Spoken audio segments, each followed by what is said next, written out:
Capítulo 13. Para que serve o Espírito? E eu rogarei ao Pai, e ele vos dará outro Consolador. João 14,16. Esse livro trata sobre Cristo, o Filho, a segunda pessoa da Trindade. Mas precisamos ter cuidado para não dar a impressão de que o que vemos em Cristo está de alguma forma na contramão do Espírito e do Pai. Pelo contrário, o Filho, manifestando-se na carne, expressa e revela nada mais que o que está no coração de todos três. Então vamos dedicar um capítulo a cada, perguntando o que a Bíblia ensina sobre como o coração de Cristo se relaciona ao Espírito e então ao Pai. Falaremos do Espírito nesse capítulo e sobre o Pai no próximo. Qual é o papel do Espírito Santo? O que realmente ele faz? Há muitas respostas bíblicas válidas a essa questão. O Espírito regenera-nos, João 3, do 6 ao 7. Convence-nos, João 16, 8. Concede-nos dons, 1 Coríntios 12, do 4 ao 7. Testifica em nossos corações que somos filhos de Deus, Gálatas 4, 6. Conduz-nos, Gálatas 5, do 18 ao 25. Torna-nos frutíferos, Gálatas 5, do 22 ao 23. Concede e cresce em nós a vida da ressurreição, Romanos 8, 11. Capacita-nos a matar o pecado, Romanos 8, 13. Intercede por nós quando não sabemos pelo que orar, Romanos 8, do 26 ao 27. Guia-nos à verdade, João 16, 13, e transforma-nos à imagem de Cristo, 2 Coríntios 3, 18. Todas gloriosas verdades. Neste capítulo, gostaria de adicionar mais uma a essa lista. O Espírito nos faz realmente sentir o coração de Cristo em nosso favor.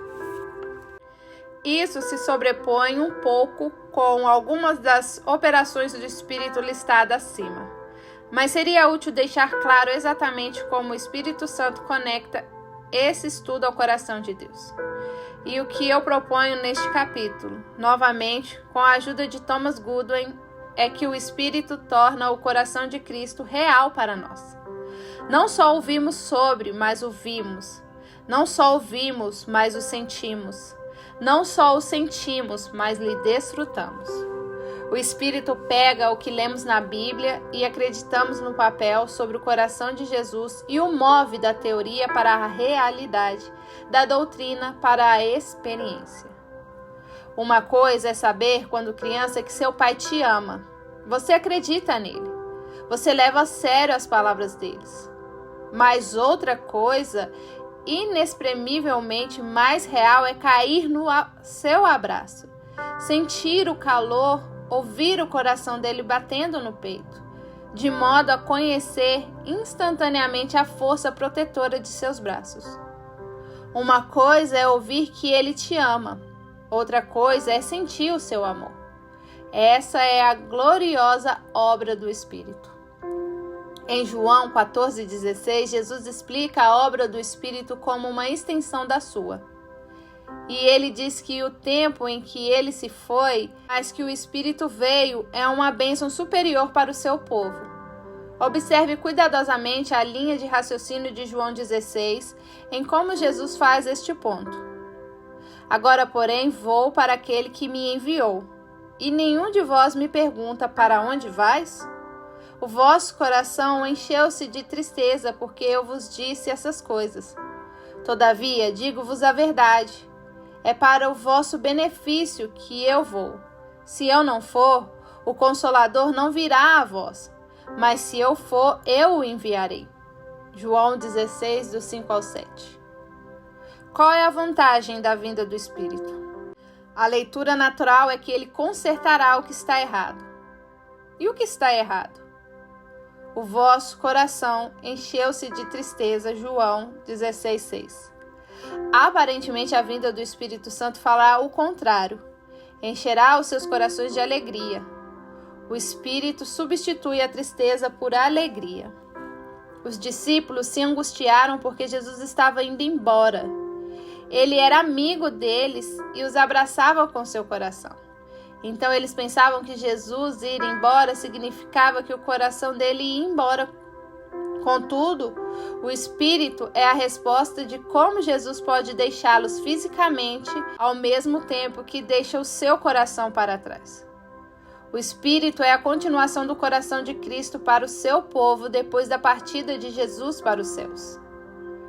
Refletindo sobre essa passagem de João 16, Goodwin chega ao cerne do que Jesus está dizendo aos seus discípulos. Meu Pai e eu temos apenas um amigo, que está no seio de nós dois e procede de nós dois, o Espírito Santo. E enquanto isso, eu o enviarei a vocês. Ele será um melhor consolador do que eu serei. Ele lhes consolará melhor do que eu consegui fazer com minha presença física. De que modo o Espírito é um consolador superior para o povo de Deus? Ele lhes concederá se vocês ouvirem a ele e não lhes entristecerem apenas histórias de meu amor. Tudo que ele falar em seu coração será para me promover e engrandecer meu valor e amor por vocês. E o prazer dele será isso. Goodwin então deixa explícita a conexão com o coração de Cristo. Então vocês terão o meu coração com vocês tão certo e tão rapidamente como vocês, quanto se eu estivesse ali com vocês. E eu estarei continuamente quebrando seus corações, quer com meu amor por vocês, ou o de vocês por mim, ou ambos.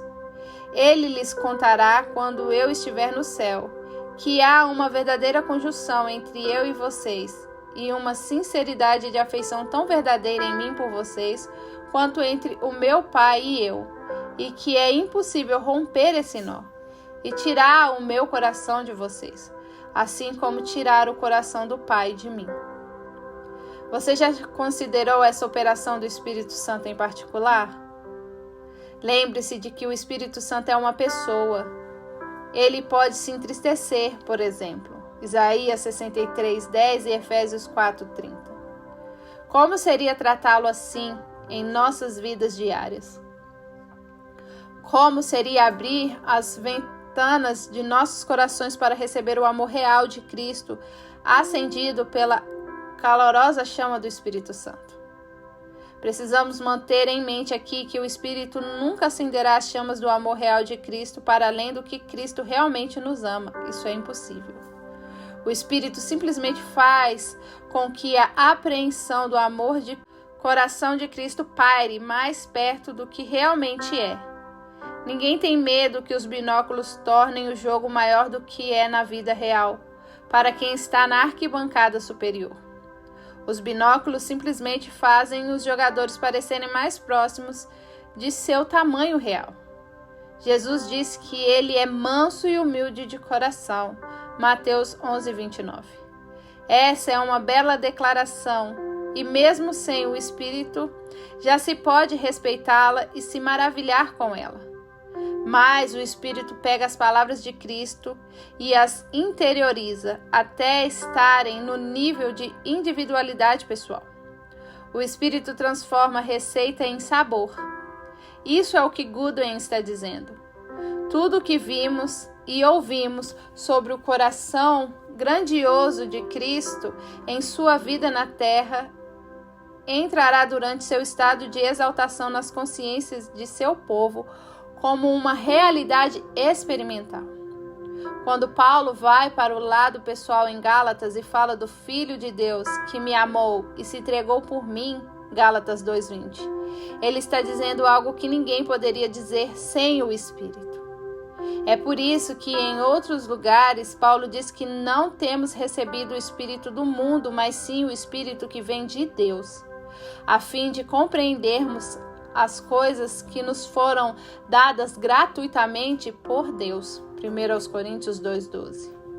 Para entender o papel do Espírito Santo, Segundo este texto, precisamos manter em mente que a palavra grega por trás de compreendermos, oida, não deve ser restrita à mera apreensão intelectual.